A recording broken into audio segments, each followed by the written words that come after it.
ಅವಕಾಶ ಕೊಟ್ಟರೆ ಕ್ಯಾಬಿನೆಟ್ ರಿಷಫಲ್ ಬಗ್ಗೆ ಚರ್ಚೆ ಮಾಡ್ತೀನಿ ಅಂತ ಖುದ್ದು ಅವರೇ ಮಾತನಾಡಿದ್ದಾರೆ. ಆದ್ರೆ ಹಿರಿಯ ಸಚಿವರು ಹೇಳ್ತಾ ಇದ್ದಾರೆ ಅಂತ ಕ್ಯಾಬಿನೆಟ್ ರಿಷಫಲ್ ಅಂತದ್ದೇನು ಇಲ್ಲ ಅಂತ ಹೇಳ್ತಿದ್ದಾರೆ.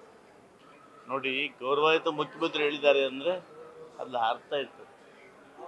ಮುಖ್ಯಮಂತ್ರಿಗಳು ಸಕ ಸುಮ್ಮನೆ ಮಾತಾಡೋದಿಲ್ಲ.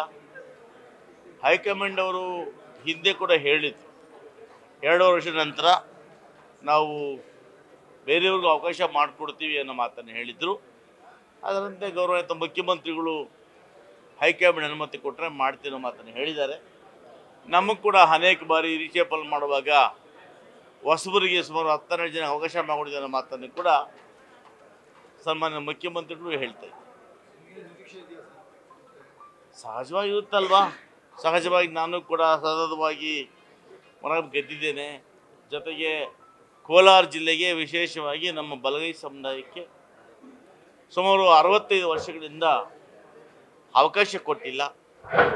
ಇಡೀ ಭಾರತ ದೇಶದಲ್ಲಿ 2ನೇ ಅತಿ ಜನಸಂಖ್ಯೆ ಇರ್ತಕ್ಕಂಥದ್ದು ಕೋಲಾರ ಜಿಲ್ಲೆಯಲ್ಲಿ ಬಲಗೈ ಸಮುದಾಯ.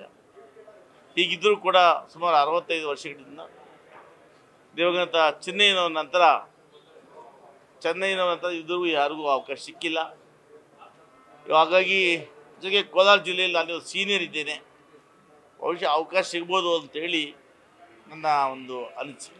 ಸರ್, 2.5 ವರ್ಷ ನಂತರ ಕ್ಯಾಬಿನೆಟ್ ರಿಷಫಲ್ ಆಗುತ್ತೆ ಅನ್ನೋದು ಚರ್ಚೆ ಹೈಕಮಾಂಡ್ ಮುಂಚೆನೇ ಹೇಳಿತ್ತು. ಹೈಕಮಾಂಡ್ ಹೇಳಿರಲಿಲ್ಲ.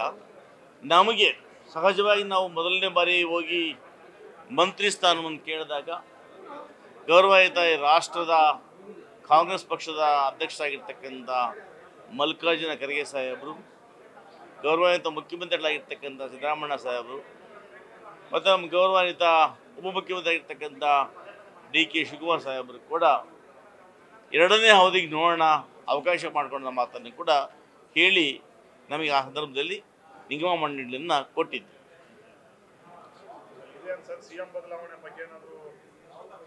ನೋಡಿ, CM ಬದಲಾವಣೆ ಅಂತ ನಿಮ್ಮ ಮಾಧ್ಯಮಗಳು ಮಾತ್ರ ಹೇಳ್ತಾ ಇದ್ದೀರ ಅಷ್ಟೇ. CM ಕುರ್ಚಿ ಇವತ್ತು ಖಾಲಿ ಇಲ್ಲ. CM ಬದಲಾವಣೆ ಮಾಡ್ತಕ್ಕಂಥ ಶಕ್ತಿ ನಮ್ಮ ಯಾರು ಕೂಡ ಇಲ್ಲ. ಇಲ್ಲಿ CM ಬದಲಾವಣೆ ಮಾಡಬೇಕು ಅಂದರೆ ಹೈಕಮಾಂಡಲ್ಲಿ ಏನು ಒಪ್ಪಂದ ಆಗಿದೆ ನಮಗೆ ಗೊತ್ತಿಲ್ಲ.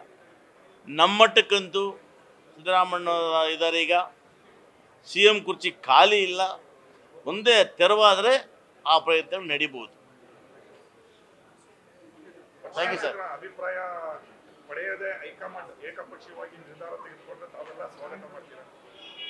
ನೋಡಿ, ನನ್ನ ಪ್ರಕಾರ ಹೈಕಮಾಂಡ್ ನಿರ್ಧಾರಕ್ಕೆ ಸ್ವಾಗತ ಮಾಡ್ತೇವೆ.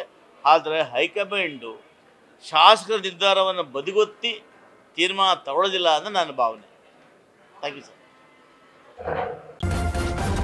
ನ್ಯೂಸ್ ಫಸ್ಟ್, ನಿರ್ಭೀತಿಯಿಂದ ನಿಮ್ಮ ಪರವಾಗಿ.